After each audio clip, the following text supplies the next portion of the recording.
हम problem 4A3 को solve करते हैं। इसमें एडजस्टिंग एंट्रीज पास होनी है और कुछ की अमाउंट की कैलकुलेशन होनी है, वो हम कैलकुलेट करेंगे। क्वेश्चन को रीड करते हैं। Sea Cat incorporation operate a large catamaran which takes the tourist at the several island resort on the diving and the sailing excursions. ठीक है।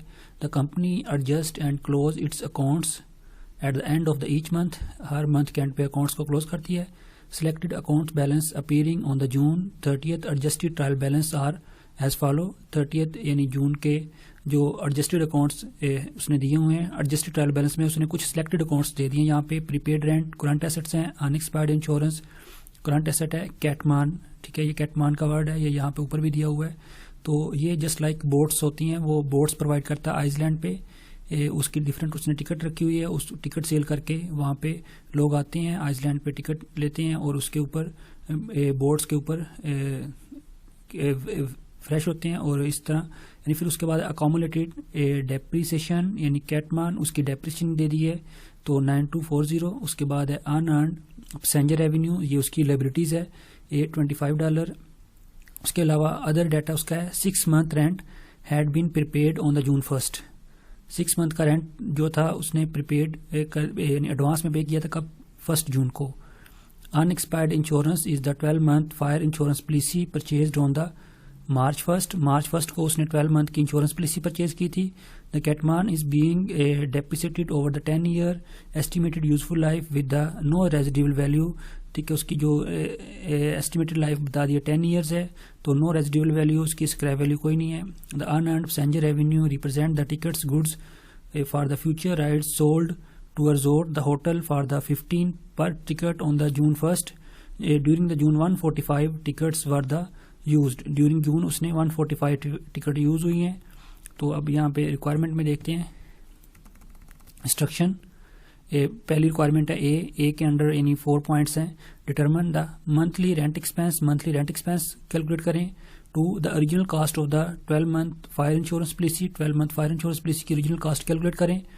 The age of the catamaran in the month, यानी जो उसका ये assets है उसकी as in month calculate करें कितनी है। How many 15 tickets for the future rides were the sold to the resort hotel on the June 1st। अब 15 पर डॉलर के हिसाब से कितनी उसने फ्यूचर टिकट सेल कर दी हैं अभी तक। Prepare the adjusting entries which were the made on the June 1st, और एडजस्टिंग एंट्रीज पास करें। ये इसकी 2 रिक्वायरमेंट है। सबसे पहले हमने ये अमाउंट कैलकुलेट करनी है। Determine the monthly rent expense, monthly rent expense calculate करते हैं। तो यहाँ पे ये देखें 6 month rent had been prepared on the June 1st। June 1st को उसने 6 माह का रेंट पे कर दिया था। तो अब यहाँ पे ये जो बैलेंस दिया हुआ है ये 30th जून को है। तो प्रीपेड रेंट ये एडजस्टेड ट्रायल बैलेंस का ये 6000 उसने बैलेंस दे दिया है 30th जून को। तो उसने एडवांस रेंट पे किया था June 1st को। तो इसका मतलब अब ये जो 30th जून को यहाँ से 1 मंथ का रेंट जो है वो डिडक्ट हो चुका है। तो अब यहाँ पे 6000 के अंदर जो अमाउंट रह गई है वो 5 मंथ की अमाउंट रह गई है प्रीपेड रेंट की। 1 मंथ का जो रेंट है वो डिडक्ट हो चुका है, वो एज ए एक्सपेंस बन चुका है। तो अब हम यहाँ पे हमने मंथली रेंट एक्सपेंस कैलकुलेट करना है। 6000 को अगर 5 पे डिवाइड कर देंगे तो मंथली रेंट आ जाएगा कितना बनता है। तो हम कैलकुलेट कर लेते हैं। 6000 को डिवाइड कर देंगे 5 पे, तो मंथली रेंट बना $1200। तो अगर आप इसको मल्टीप्लाई बाय 6 करेंगे तो हमारे पास ओवरऑल रेंट आ जाएगा 7200। जब उसने रेंट पे किया था 6 मंथ का वो 7200 था, और जो 1 मंथ का रेंट बनता है वो 1200। अब 1200 इसमें से जब डिडक्ट हो जाएगा तो कितना रह जाएगा 6000।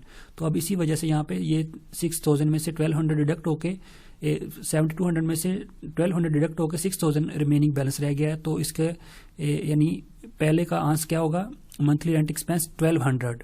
उसके बाद है original cost of the 12 month fire insurance policy. जो 12 मंथ की उसने फायर इंश्योरेंस पॉलिसी परचेज की थी उसकी ओरिजिनल कास्ट कैलकुलेट करें। अब यहाँ पे देखें the unexpired insurance 12 month fire insurance policy purchased on the March 1st। March 1st को उसने परचेज की थी। तो अब ये जो बैलेंस दिया हुआ है अनएक्सपायर्ड इंश्योरेंस का 30th जून को है। तो March 1st को उसने परचेज की थी, तो मार्च का भी मंथ काउंट हो जाएगा। मार्च, अप्रैल, मई और जून यानी 4 मंथ तक ये जो अनएक्सपायर्ड इंश्योरेंस है इसमें से अमाउंट डिडक्ट हो चुकी है। तो बाकी रिमेनिंग 12 मंथ में से कितने रह गए, 8 मंथ। अब 1400 को अगर 8 पे डिवाइड कर देंगे तो हमारे पास 1 मंथ की इंश्योरेंस पॉलिसी आ जाएगी। तो यहाँ पे जो अब रिमेनिंग बैलेंस रहता है वो 8 मंथ का रहता है। तो 8 मंथ को हम 8 पे डिवाइड कर देंगे तो 1 मंथ की हमारे पास इंश्योरेंस आ जाएगी। 1 मंथ को जो इंश्योरेंस आएगी उसको 12 से मल्टीप्लाई कर देंगे तो 1 साल की उसकी इंश्योरेंस बन जाएगी। तो इसको हम देख लेते हैं। उसका जो इंश्योरेंस दिया हुआ 1400 को हम डिवाइड कर देते हैं 8 पे तो 175। 1 मंथ की इंश्योरेंस कितनी हुई 175। तो हमने कैलकुलेट करनी है 12 मंथ की, तो 175 को मल्टीप्लाई कर देंगे 12 के साथ तो 2100, यानी 1 साल की इंश्योरेंस की जो अमाउंट थी वो $2100 थी। तो इसका ये सेकंड का आंसर आ जाएगा $2100 और फर्स्ट का था 1200, सेकंड का $2100। The age of the catamaran in the month, इसकी एज कैलकुलेट करें मंथ के अंदर कितनी है। तो यहाँ पे देखें the catamaran is being the depreciated over the 10 year estimated useful life with the no residual value. अब 10 ईयर उसकी लाइफ दे दी है, 10 को 12 से मल्टीप्लाई कर दें क्योंकि 1 साल के अंदर 12 मंथ होते हैं तो उसके लाइफ आ जाएगी इन अ मंथ। तो 10 को मल्टीप्लाई कर दें 12 के साथ तो उसकी लाइफ आ गई 120 मंथ। तो 120 मंथ उसकी लाइफ आ गई है तो इसका ये आंसर होगा 120 मंथ। तो आगे फर्दर इसको आप और भी इसकी कैलकुलेशन कर सकते हैं। तो यहाँ पे अमाउंट दी हुई है इसकी 46,200, तो उसकी अकोमुलेट डेप्रिसिएशन कितनी है 9240। तो और फर्दर ये हमें एडजस्टिंग एंट्रीज के लिए ये वर्किंग हेल्पफुल होगी। 46,200 इसको डिवाइड कर देंगे 120 मंथ उसकी लाइफ है तो 1 मंथ की डेप्रिसिएशन कितनी हुई 385। 1 मंथ की डेप्रिसिएशन होगी 385। अब ओवरऑल यहाँ पे अकोमुलेटेड डेप्रिसिएशन कितनी दे दी है 9240। ये मैं फर्दर इंफॉर्मेशन के लिए बता रहा हूँ, ये रिक्वायरमेंट का पार्ट नहीं है। तो 9240 उसकी डेप्रिसिएशन दी हुई है। 9240 को आप डिवाइड कर देंगे 385 पे तो हमें पता चल जाएगा कि ये कितने मंथ की डेप्रिसिएशन उसने पहले अकोमुलेट करके लिखी हुई है 24 मंथ की। तो यहाँ पे 24 मंथ की ये डेप्रिसिएशन है। तो 24 मंथ की डेप्रिसिएशन अकोमुलेटेड लिखी हुई है 24 मंथ की, मतलब 2 ईयर्स की। 10 ईयर में से 2 ईयर्स ये एसेट जो है वो डेप्रिसिएट हो चुका है, बाकी 8 ईयर और फर्दर इसने डेप्रिसिएट होना है, इसकी वैल्यू कम होनी है। तो ये फर्दर इसकी इंफॉर्मेशन थी जो रिक्वायरमेंट का पार्ट नहीं था। तो उसके बाद है how many 15 tickets for the future rides for the sold to the resort hotel on the June first को उसने फ्यूचर टिकट कितनी सेल कर दी है। अब कितने की एक टिकट सेल कर रहा है $15 की उसने एक टिकट सेल की है। तो अब यहाँ पे हम देख लेते हैं तो 145 टिकट्स ये है और 825 की ये अमाउंट उसने 825 की उसने ये अमाउंट की टिकट उसने सेल की हुई है। तो 825 को डिवाइड कर देंगे 15 की एक टिकट सेल कर रहा है तो टोटल कितनी टिकट हैं 55 टिकट्स ये वाली अमाउंट की है जो उसका आउटस्टैंडिंग प्रीवियस बैलेंस है, और 145 टिकट उसने ये सेल कर दिया ड्यूरिंग द जून। तो उसने जून के अंदर पूछिए कि ओवरऑल टिकट कितनी सेल की है तो इसमें प्लस कर देंगे 145। तो टोटल टिकट्स कितनी हो गई हैं 200 टिकट वो सेल कर चुका है। तो ये ओवरऑल टिकट्स उसकी आ जाएगी। उसके बाद है इसकी नेक्स्ट रिक्वायरमेंट बी में पूछा है prepare the adjusting entries which are were the made on the June 30th को जो एडजस्टिंग एंट्री बनती है वो इसके पास करें। तो अब यहाँ पे हर एक की एडजस्टिंग एंट्री पास हो जाएगी। 6 month rent had been prepared on the June 1st, तो इसकी ट्रांजैक्शन पास हो जाएगी। इंटरेस्ट इसका आ जाएगा insurance expense to prepaid unexpired insurance expense to unexpired insurance, ये इसकी ट्रांजैक्शन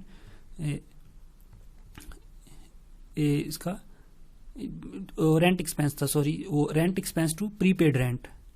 तो कितना हमने कैलकुलेट किया था 1200। 1 मंथ का रेंट कितना था 1200 rent expense to prepaid rent. उसके बाद नेक्स्ट है इंश्योरेंस की है।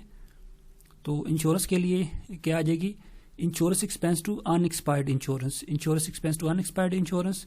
तो कितनी अमाउंट है 1 मंथ की आई थी $175 आई थी। तो $175 के साथ ये इसकी नेक्स्ट ट्रांजैक्शन पास हो जाएगी। Insurance expense to unexpired insurance 175। उसके बाद है नेक्स्ट है डेप्रिसिएशन की। Depreciation expense catamaran to accumulated depreciation catamaran. तो 1 मंथ की डेप्रिसिएशन कितनी आई थी 385। तो 385 के साथ इसकी ये ट्रांजैक्शन हम पास कर देंगे। Depreciation expense catamaran to accumulated depreciation catamaran 385 and 385 के हिसाब से। उसके बाद है नेक्स्ट, उसने the unearned passenger revenue represent the tickets goods for the future ride sold to the resort the hotel 15 per ticket and the June 1 during the June 145 tickets for the used, 145 tickets use हुई हैं। अब 15 को 145 के साथ multiply कर लें, 15 को multiply किया 145 के साथ, तो अब इतना जो रेवेन्यू है वो उसने अर्न कर लिया है, वो उसकी इस अमाउंट के साथ उसकी लिबिलिटीज कम हो जाएगी। तो डेबिट साइड पे लिबिलिटी जब कम हो जाएगी तो डेबिट साइड पे इसको रिकॉर्ड करेंगे, unearned passenger revenue debit side पे आ जाएगा और क्रेडिट साइड पे क्या आ जाएगा, पैसेंजर रेवेन्यू।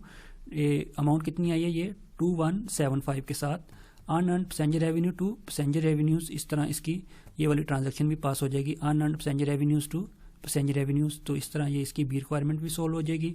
तो ये देखें उसने ये कैलकुलेशन की हुई है 145 इंटू 15 2175, तो इस तरह ये ट्रांजैक्शन पास हो जाए। अनअर्न्ड पैसेंजर रेवेन्यूज डेबिट क्यों हुआ है, लिबिलिटीज कम हुई है, पैसेंजर रेवेन्यू उससे ओनर इक्विटी इंक्रीज हुई है, तो इस तरह ये ट्रांजैक्शन पास हो जाएगी। बाकी जो मैंने वर्किंग की थी ये इसने ये देखिए यहाँ पे ये वर्किंग की हुई थी, ये मैंने आपको कैलकुलेटर पे ये सारी वर्किंग करके समझा दी है, तो ये सारी वर्किंग ऐसे ही हुई थी।